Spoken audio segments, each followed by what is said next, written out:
So இந்த நேரத்தில் ஆண்டோடைய வார்த்தையை நம்ம கேட்கலாம். இன்னைக்கு காலையில நான் வாசிக்கும் போது ரொம்ப அப்படியே நின்றுட்டு அந்த வசனத்தை எனக்குள்ள ஒரு அழுக, எனக்குள்ள ஒரு துக்கம், எனக்குள்ள ஒரு பரிதாபம், அந்த சூழ்நிலையில என்னை நான் புகுத்து வச்சுக்கிட்டேன். அந்த அந்த நான் அந்த வசனத்தை வாசிக்கும் போது அந்த வசனத்தை நான் உங்களுக்கு காட்டி கொடுக்க விரும்புகிறேன். யோவான் எழுதின சுவிசேஷம் 18வது அதிகாரம், யோவான் எழுதின சுவிசேஷம் 18வது அதிகாரம் 22வது வசனம் என்னை ரொம்ப ஒரு மாதிரி அப்படியே ஆட்டி படைச்சது என்ன அந்த வசனம். அந்த 22வது வசனம், இப்படி அவர் சொன்ன பொழுது சமீபத்தில் நின்ற சேவகர்களில் ஒருவன் பிரதான ஆசாரியனுக்கு இப்படியா உத்தரவு சொல்லுகிறது என்று இயேசுவை ஒரு அறை அறைந்தான். இயேசுவை ஒரு அறை அறைந்தான். எத்தனை பேர் இந்த வார்த்தையை நீங்க நோட்டீஸ் பண்ணியிருக்கிறீங்கன்னு தெரியல. இயேசுவை ஒரு அறை விட்டானா. நம்ம பாஷையில சொல்லணும்னாக்கா இயேசுவை ஒரு அறை விட்டானா, ஒரு அறை அறைந்தான். அங்க அப்படியே நான் நின்னுட்டேன். ஆணிகள் அடிச்சாங்க, காலில் ஆணிகள் அடிச்சாங்க, கைகளில் ஆணிகள் அடிச்சாங்க, முள்முடி சூட்டினாங்க, விலா எலும்புல குத்துனாங்க. எல்லாத்தையுமே நம்ம பார்த்துருக்கிறோம், எல்லாத்தையுமே நம்ம படிச்சிருக்கிறோம், எல்லாத்தையுமே அதுல நம்ம படிச்சிருக்கிறோம். ஆனா இந்த இடத்துல ஒரு அறை அரைஞ்சாங்க. நம்மள ஒரு அறை விட்டா எப்படி இருக்கும்? சும்மா இருப்போமா? உடனே ஐயோ அப்பா திருப்பி ஒரு அறை விட பார்ப்போம்ல. நம்மள ஒரு அறை விட்டா எப்படி இருக்கும்? அதுதான் பயங்கரமா இருக்கும். ஒரு அறை அறைந்தான். அந்த இடத்துல பார்க்கும் போது கண்டிப்பா எனக்கு அப்படியே ரொம்ப துக்கமாயிடுச்சு. ஆண்டவர் எப்படி சும்மா இருந்தாரு? ஆண்டவர் எப்படி சும்மா இருந்தாரு? எத்தனையோ அற்புதங்களை செஞ்சவராச்சே, எத்தனையோ அதிசயங்களை செஞ்சவராச்சே. திரும்பி அவர் ஒரு அறை விடுறதுக்கு எவ்வளவு நேரம் ஆகும்? திருப்பி அவர் ஒரு அறை விடுறதுக்கு எவ்வளவு நேரம் ஆகும்னு கொஞ்சம் நீங்க யோசித்தீங்கன்னாக்கா பயங்கரமா இருக்கும். ஒரு அறை விட்டான்னு சொல்லி போட்டுக்குது. அதை 20வது வசனத்துல நான் போய் பார்க்கிறேன். இயேசு அவனுக்கு பிரதியுத்தரமாக, நான் வெளியரங்கமாய் உலகத்துடனே பேசினேன், ஜெப ஆலயங்களிலும் யூதருக்கு எல்லாரும் கூடி வருகிற தேவாலயத்திலேயும் எப்பொழுதும் உபதேசித்தேன். அந்த காலத்தில் நான் ஒன்றும் பேசவில்லை. நான் இருட்டுல எதுவுமே பேசல. நான் தேவாலயத்துலதான் பேசினேன், எல்லாரும் முன்னாடியே தான் பேசினேன். எல்லாருக்குமே நான் என்ன பேசினேன்னு தெரியும்.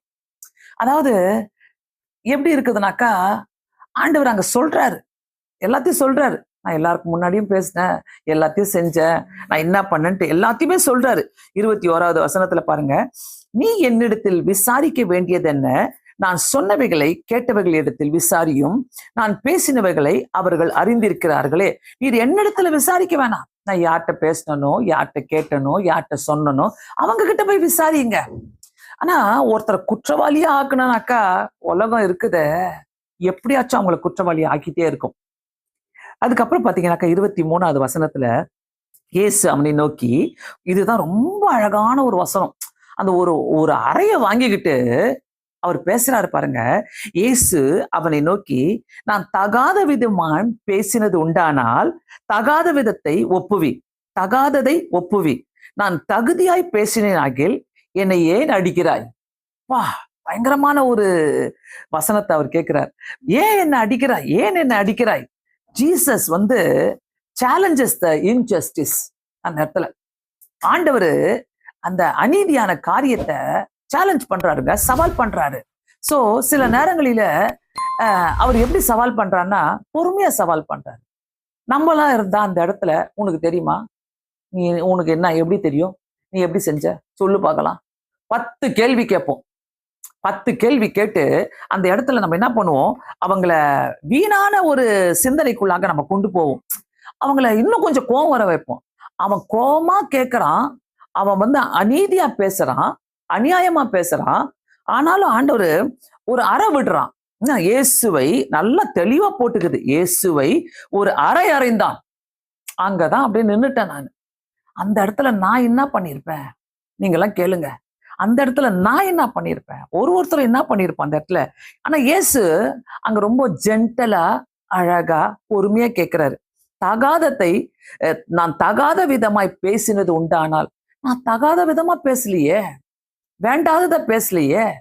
சோ சில நேரங்களில ஆண்டவர் பார்த்து பாருங்க, சொல்றோம்ல, சில நேரங்களில, சில இடங்களில, சில நேரங்களில இப்படி நம்ம சில காரியங்களை பொறுமையோடு விவரித்து சொன்னா நல்லதா இருக்கும். சிலருக்கு புரியாது. பொறுமையோடு எல்லாருக்கும் சொல்லணும்னு அவசியம் இல்லை.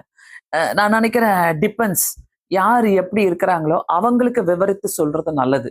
எல்லாருக்கும் சொல்லணும்னு அவசியம் இல்லை. ஆனா இந்த இடத்துல ஆண்டவர் அந்த அந்த அநீதியான காரியத்தை சவால் விட்டு பேசுறார். ஜீசஸ் சேலஞ்சஸ் த இன்ஜஸ்டிஸ். அதுதான் ரொம்ப சூப்பர். நான் தகாத விதமாய் பேசினது உண்டானால் தகாததை ஒப்புவி. நான் தகுதியாய் பேசினேன் ஆகில் என்னை ஏன் அடிக்கிறாய். அந்த ஒரு இடத்துலதான் ஆண்டவர் கேட்கிறாருன்னு நினைக்கிறேன். அந்த ஒரு இடத்துலதான் ஆண்டவர் என்னை ஏன் அடிக்கிறாய், என்னை ஏன் அடிக்கிறாய்ன்னு கேட்கிறாரு. ஏன்னா அதுல போட்டிருக்கிற என்னன்னாக்கா, சேவகரில் ஒருவன், அங்க நின்ற போர் சேவகரில ஒருவன், அவனுக்கு பாருங்களேன், அவன் தான் பிஸ்தான் காட்டணும் போல, அவன் பெரிய ஆளுன்னு காட்டணும் போல, அதனால அவனை அடிச்சிருக்கிறான். அவரை அடிச்சிருக்கிறான். அந்த இடத்துல அவன் அடிச்சிருக்கிறான். ஆனா அவர் அழகா எக்ஸ்பிளைன் பண்றாரு. பிரியமானவர்களே, இந்த வசனத்தை படிக்கும் போது எனக்கு ரொம்ப ரொம்ப ஒரு வேதனையா இருந்தது. எல்லாமே நமக்காக தான் செஞ்சாரு உலகத்துல. அந்த ஒரு அறையை வாங்குற போது கூட அவர் விட்டுட்டு போயிருக்கலாம். நமக்காக தான் அந்த அறையை அரைஞ்சார். ஏன் இது எப்படின்னாக்கா, இது ப்ராஃபட்டிக் ஃபுல்ஃபில்மெண்டா பாக்குறேன். எப்படின்னாக்கா, இந்த வசனங்களை வேதத்துல நம்ம பாக்குறோம். ஏசாயா 50வது அதிகாரத்துல, ஏசாயா 50வது அதிகாரத்துல ரொம்ப தெளிவாக எழுதப்பட்டிருக்கிறது.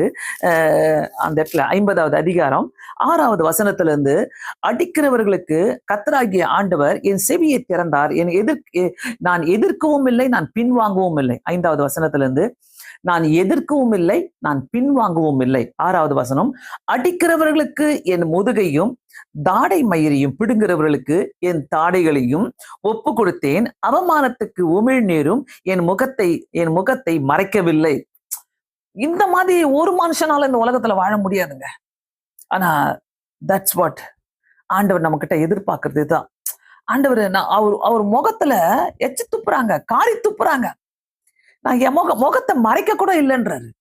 அதுக்கு நான் மறைச்சிக்க கூட இல்லை. இந்த பரிசுத்த வாரத்துல இதை கண்டிப்பா நம்ம தியானிக்கணுங்க.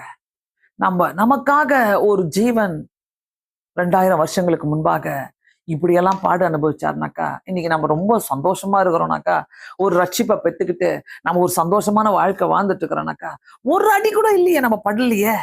ஒரு அடி கூட நம்ம நம்மளை காரி துப்புனாலோ, நம்மளை அடிச்சாலோ, நம்மளுக்கு அது நம்ம உரைக்க சொல்ல முடியாது. உடனே நம்ம என்ன பண்றோம், ரியாக்ட் பண்றோமே. ஆனா கர்த்தர் இங்க ரியாக்ட் பண்ணவே இல்லை. அவர் சொல்றாரு, அந்த முதுகையும் தாடை மயிரையும் பிடுங்குகிறவளுக்கு என் தாடைகளை ஒப்பு கொடுத்தேன்றாரு. இந்தா பிடுங்கிக்கோ, என்னதான் பிடுங்கணும் உனக்கு, பிடுங்கிக்கோ. என் தாடைகளையும் ஒப்பு கொடுத்தேன், அவமானத்துக்கும் உமிழ்நீருக்கும் என் முகத்தை மறைக்கவில்லை. அவமானப்படுத்தினாங்க. இந்த உலகத்துல சில நேரங்களில இப்படிப்பட்ட சேம் இதே மாதிரி நம்ம போக முடியாது. ஆனா சிமிலர் கைண்ட் ஆஃப் ஒரு சில பாடுகளை நம்ம போறோம். சில அவமானங்களை நம்மளை அவமானப்படுத்துவாங்க. ஒண்ணுமே செய்யலைன்னா கூட உங்க மேல பழிப்பாவத்தை போட்டு, உங்க பேரை கட்டி, உங்க பேரை போட்டு, உங்க பேரை கிழிச்சு வைக்கணும்னாக்கா 10 பேருக்கு 100 பேருக்கு உங்களை பத்தி சொல்லி விட்டுருவாங்க. ஆனா அமைதியா இருங்க, அமைதியா இருங்க. முடியாதுதான், ஆனா முடியாதுதான், அமைதியா இருங்க. 7வது வசனம், கர்த்தராகிய ஆண்டவர் எனக்கு துணை நிற்கிறார். இதுதாங்க, வேற ஒண்ணுமே இல்லை. என்ன நடந்தாலும், எப்படி பார்த்தாலும், என்ன சூழ்நிலைகள் வந்தாலும் சொல்லுங்க, கர்த்தராகிய ஆண்டவர் எனக்கு துணை நிற்கிறார், கர்த்தராகிய ஆண்டவர் எனக்கு துணை நிற்கிறார். ஒவ்வொரு அவமானத்திலும் இதெல்லாம் ரொம்ப கஷ்டம்தான். கஷ்டம். ஒருத்தர் திட்டினால எதுக்கு அப்படி திட்டுறாங்க, எதுக்கு அப்படி பேசுறாங்க, எதுக்கு என்னை பத்தி பேசுறாங்க, கோவம் வருதுல்ல. ஆனா நான் சொல்றேன், இந்த இடத்துல இந்த 40 நாள்ல உபவாசம் இருந்தால, இவ்வளவு கூட நம்ம கத்துக்கலனாக்கா பிரயோஜனமே இல்லை. அந்த உபவாசம்லாம், அந்த கோவத்தை நம்மளை திட்டும் போது, நம்மளை பத்தி கதை கட்டும் போது, நம்ம பெருசா உனக்கு காட்டிக்கணும்னு அவசியமே இல்லை. ஆண்டவரே நீங்க பாத்துக்குங்க. கடைசியா ஒரு ஆண்டவர் சொல்ற ஒரு வார்த்தை, கர்த்தர் எனக்கு துணை நிற்கிறார், கர்த்தர் எனக்கு துணை நிற்கிறார். உங்க வீடுகளில பல பாடுகள் இருக்கலாம், உங்க பிள்ளைகள் மூலமாக பல பாடுகள். ஒரு அம்மா எப்பவுமே எனக்கு ஃபோன் பண்ணி அடிக்கடி அழுவாங்க. மா, என் பையன் என்னை விட்டுட்டு போயிட்டாமா, எங்க இருக்கிறான் சொல்ல மாட்டாமா, அவன் வீட்டுக்கு அவனை தேடி கண்டுபிடிச்செல்லாம் நாங்க போயினோம், ஆனா கண்டுபிடிக்க முடியல, போனை பண்ண மாட்டான், பெல் அடிக்குதுமா. அழுவாங்க, பயங்கரமா அழுவாங்க. அப்ப நான் அவங்கள்ட்ட சொல்லுவேன், மா உங்க வலி எனக்கு புரியுது, ரொம்ப அழுவுறீங்க கண்டிப்பா, ஆனா ஆண்டவர் உங்க கூட இருக்கிறாருமா, கவலைப்படாதீங்க, ஜெபம் பண்ணுங்கம்மா, ஒரு நாள் ஆண்டவர் கண்டிப்பா கொண்டு வருவாருமா, உங்களை கொண்டு வருவார், உங்க பையனை கொண்டு வருவாருமா அப்படின்ட்டு. அவங்க பாத்தீங்கன்னாக்கா எல்லாம் கேட்குறாங்கம்மா, எல்லாம் பேசுறாங்கம்மா, ஒரு மாதிரி தப்பா பேசுறாங்கம்மா, பயமா இருக்குதுமா. இன்னொரு அம்மா எனக்கு ஃபோன் பண்ணுவாங்க. எப்படின்னாக்கா, அக்கா ரொம்ப மந்திரம் வைக்கிறாங்கக்கா, என்னையும் எங்க வீட்டுக்காரையும் பிரிக்கிறாங்கக்கா, என்னையும் என் பிள்ளைங்களையும் பிரிச்சு போடுறாங்கக்கா, மந்திரம் வைக்கிறாங்கக்கா, எனக்கு என்ன பண்றதுன்னே தெரியலக்கா.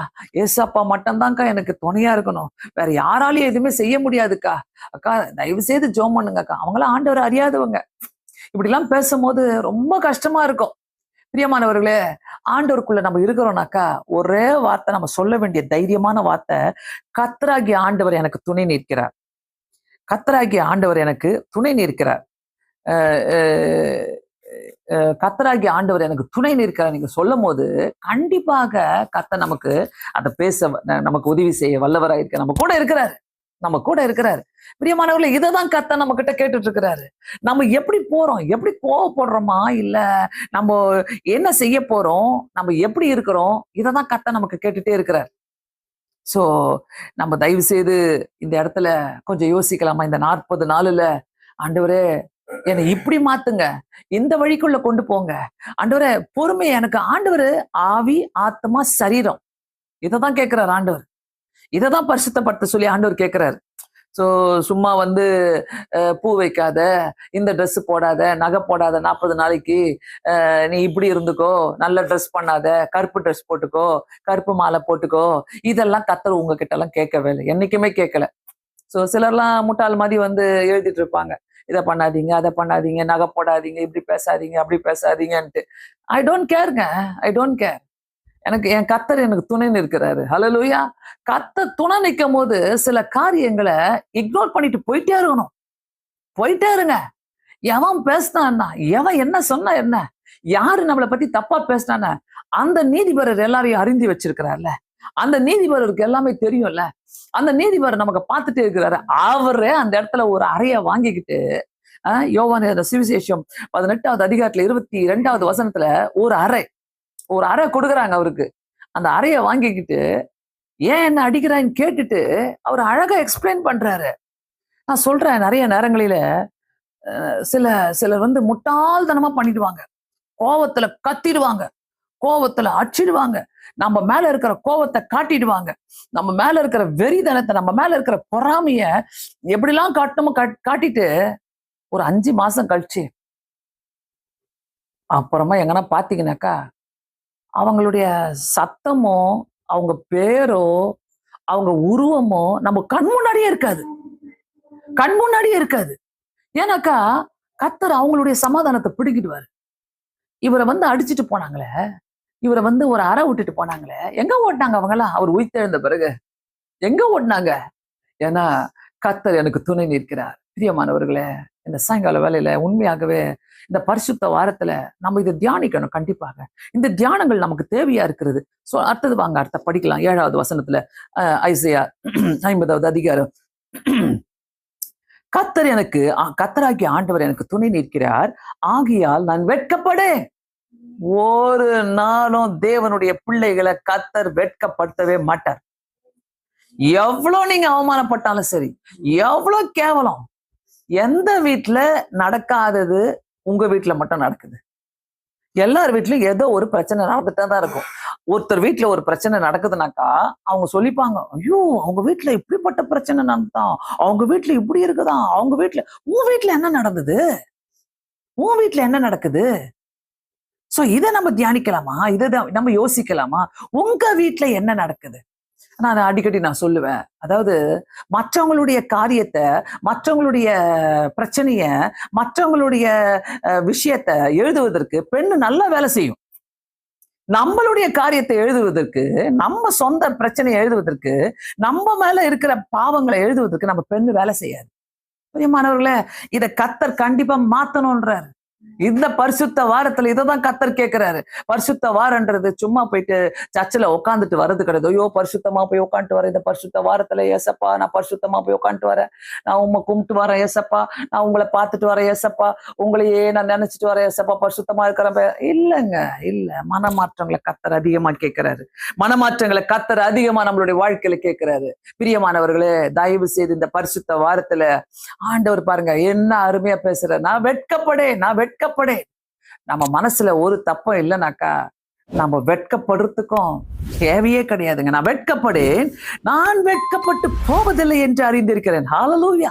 நான் வெட்கப்பட்டு போவதில்லை என்று அறிந்திருக்கிறேன். அவருக்கு நல்லா தெரியும். ஆதலால் என் முகத்தை கற்பாரை போல் ஆக்கினேன். என்ன ஒரு எந்த கவுன்சிலிங் சென்டருக்கு நம்ம போகணும்னு அவசியம் இல்லைங்க. he is the best psychiatrist. உண்மையாக சொல்றேன். அப்படிப்பட்ட ஒரு கவுன்சிலிங்க கொடுக்கிறாரு பாருங்க. என் முகத்தை கற்பாலையை போல் ஆக்கினேன்றாரு. கற்பாலையை போல் ஆக்கினேனாக்கா ஓகே, கல்லு மதி இருக்குது பாருங்க. கல்லு மதி உட்கார்ந்துட்டு இருக்கிறீங்க பாருங்க. கல்லு மதி அப்படியே சிரிக்காம கூட உட்கார்ந்துட்டு இருக்கிறாங்க பாருங்க. எவ்வளவு திட்டாலும் ஏற மாட்டேது. சூடு இல்ல, சொரணம் இல்ல, எல்லாம் திட்டுவாங்க. அப்படித்தான் இருக்கணும். ஆண்டவர் அந்த இடத்துல அப்படித்தான் இருந்தார். இந்த பரிசுத்த வாரத்துல தயவு செய்து இந்த மாதிரி குணங்களை வெளியே கொண்டு வரலாம். இப்படிப்பட்ட கெட்ட குணங்களை வெளியில எப்ப பாரு மற்றவங்களையே குறை சொல்லிட்டு இருக்குது, எப்ப பாரு மற்றவங்களையே பார்த்துட்டு இருக்குது, எப்ப பாரு மற்றவங்களையே பொறாமையோடு பார்த்து ஒரு பொறாம கண்ணை வச்சுட்டு இருப்பாங்க. அந்த பொறாம கண்ணோடயே பார்த்துட்டு இருப்பாங்க, திட்டிக்கிட்டே இருப்பாங்க, பேசிக்கிட்டே இருப்பாங்க. நம்மளை பத்தி தான் கனவு கண்டுகிட்டே இருப்பாங்க போல. நம்மளை பத்தி தான் அவங்க மனசுல ஓடிட்டே இருக்கும் போல. உலகத்துல பல வேலைகள் இருக்குது பிரியமானவர்களே.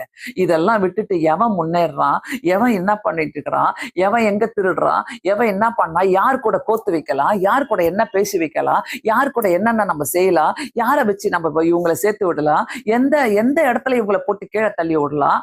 எப்படிங்க? எப்படி? ஆண்டவருடைய பிள்ளைங்களை ஒரு நாளுமே கீழே தள்ளவே முடியாது. ஆண்டவரை நீங்க விசுவாசிக்கிறீங்கன்னாக்கா விடவே மாட்டாரு. வெட்கப்படுத்த கூட விட மாட்டாரு. நீங்க வெட்கப்பட்டு போவதில்லை போவதில்லை என்று அறிந்திருக்கிறேன். ஆதலால் என் முகத்தை கற்பாரையை போல ஆக்கினேன். 8வது வசனம், என்னை நீதிமானாக்குகிறவர் சமீபமாயிருக்கிறார். ஹல்லேலூயா. என்னை நீதிமான் ஆக்குகிறவர் சமீபமாயிருக்கிறார். ஆண்டவர் மேல இருந்து எல்லாத்தையும் பார்த்துட்டு இருக்கிறார். மேல இருந்து எல்லாத்தையும் பார்த்துட்டு இருக்கிறார்.